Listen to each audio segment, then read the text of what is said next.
Materi pendekatan saintifik. Ada yang tahu pendekatan saintifik apa? Bisa tunjuk tangan. Ada yang tahu? Ya, Hesti silakan.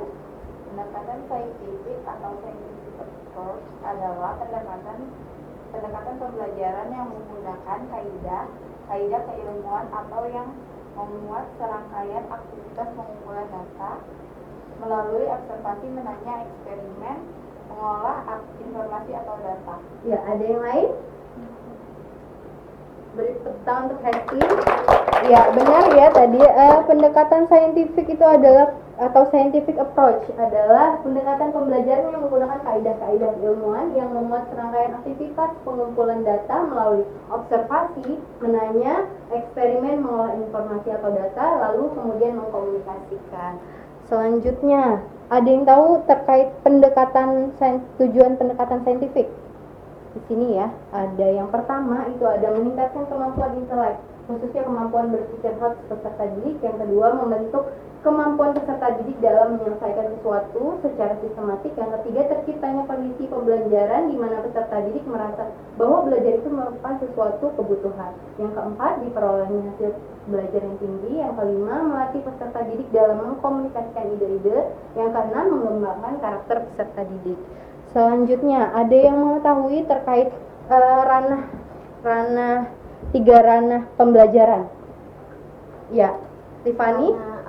Motorik, Ya, ada 3 ya. Beri tepuk tangan dulu untuk Tiffany.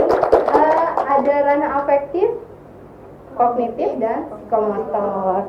Nah, di sini untuk proses pembelajaran itu tadi sudah disebutkan oleh Tiffany. Nah, hasil belajar ini melahirkan peserta didik yang produktif, kreatif, inovatif, dan afektif melalui penguatan yang 3 tadi. Ada kognitif, psikomotor, dan afektif yang saling terintegrasi. Untuk langkah-langkah pembelajaran saintifik ada 5. Ada yang tahu? Iya ya. silakan. Yang pertama ada mengamati, menanya, mencoba atau mencoba informasi, lalu ada mengasosiasi dan mengkomunikasikan. Ya, beri tepuk tangan dulu untuk rekan kita ya.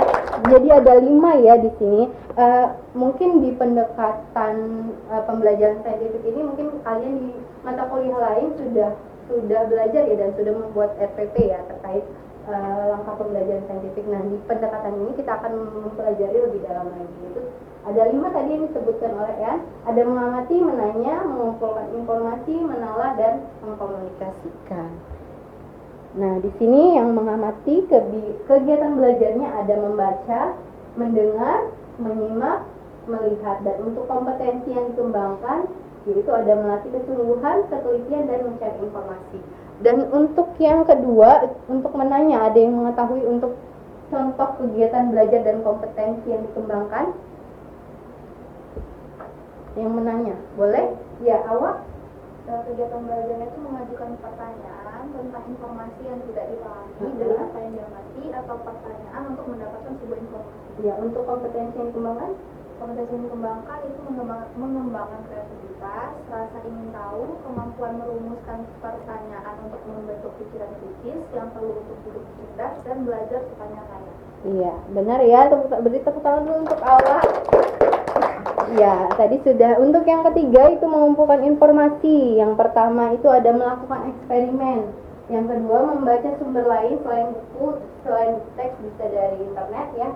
Lalu ada mengamati objek atau kejadian. Yang keempat itu salah ya, poin aktivitas. Dan yang kelima ada wawancara dengan narasumber. Selanjutnya itu ada kompetensi yang dikembangkan, ada pengembangan sikap teliti, jujur, sopan, menghargai pendapat orang lain, lalu kemampuan berkomunikasi, dan menerapkan kemampuan mengumpulkan informasi. Selanjutnya itu ada mengasosiasi atau menalar. Di sini kegiatan belajarnya mengolah informasi yang sudah dikumpulkan baik terbatas dari hasil kegiatan eksperimen.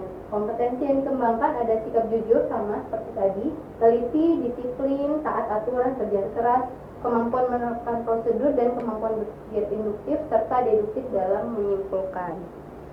Selanjutnya yang terakhir itu ada mengkomunikasikan ya.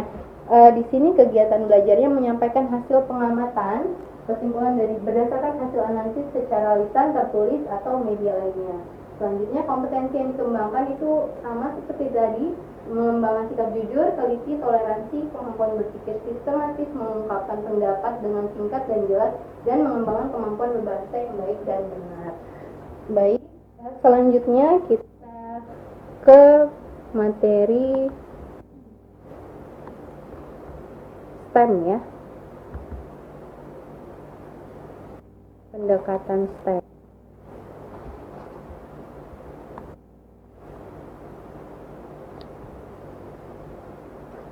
Ya. Kita lanjut ke pendekatan STEM. Untuk pendekatan saintifik tadi ada yang ingin ditanyakan? Tidak ya, kita lanjut ke pendekatan STEM. Apa kepanjangan dari STEM? Ada yang tahu? Ya, Devika? STEM kebanyakan dari Science, Technology, Engineering, dan Math. Ya, jadi ada 4 ya, apa saja tadi? Science, Technology, Engineering, dan dan Math. Apa yang dimaksud dengan STEM? Boleh, di tangan? Ya, Devika lagi. STEM adalah metadisiplin di tingkat sekolah di mana pendidik sains, teknologi dan teknik dan matematika mengajar secara terpadu dan masing-masing. Materi disiplin tidak dibagi-bagi tetapi ditangani dan diperlakukan sebagai suatu kesatuan yang dinamis. Oke, benar ya.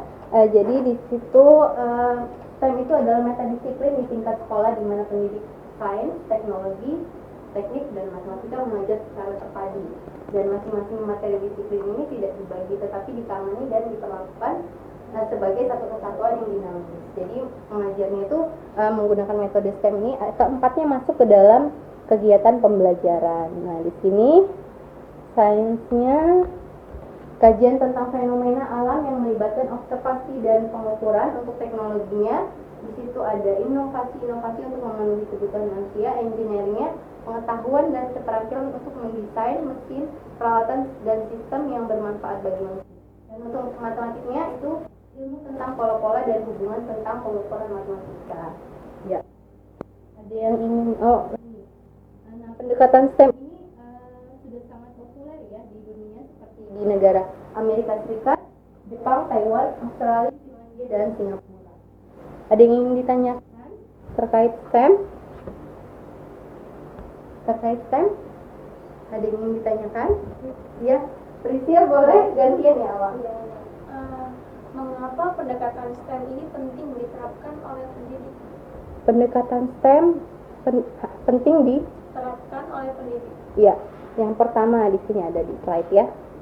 Yang pertama itu berkontribusi untuk kemajuan teknologi. Yang kedua meningkatkan daya saing global. Yang ketiga menumbuhkan rasa ingin pengetahuan dan keterampilan berpikir kritis.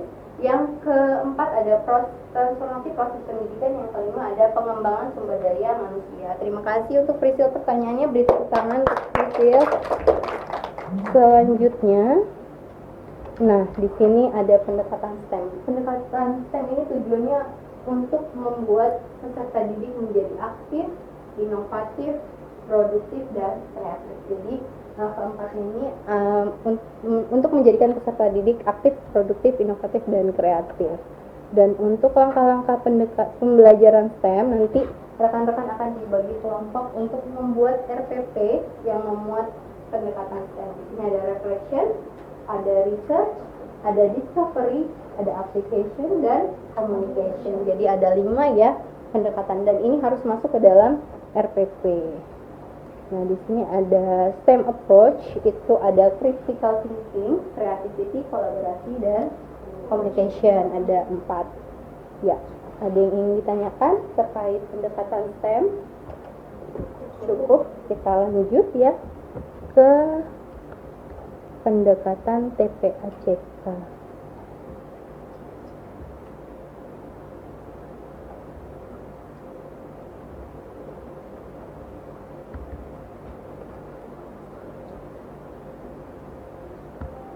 Pendekatan TPACK. Ya, kita lanjut. Ada yang tahu kepanjangan dari TPACK? Ya, Tiffany? Teknological, pedagogical, content, knowledge. Ada 4 ya, benar ya. Bukan dulu untuk Tiffany. Ada teknological, pedagogical, content, knowledge. Apa itu TPACK? Iya, Cima? pengetahuan tentang pentingnya integrasi antara teknologi dan pedagogik dalam pengembangan konten di dunia pendidikan. Iya, TPACK. Beri tepuk tangan dulu untuk Kima. Nah, di situ pengetahuan tentang pentingnya integrasi antara teknologi dan pedagogik dalam mengembangkan konten di dunia pendidikan. Nah, di sini ada komponen TPACK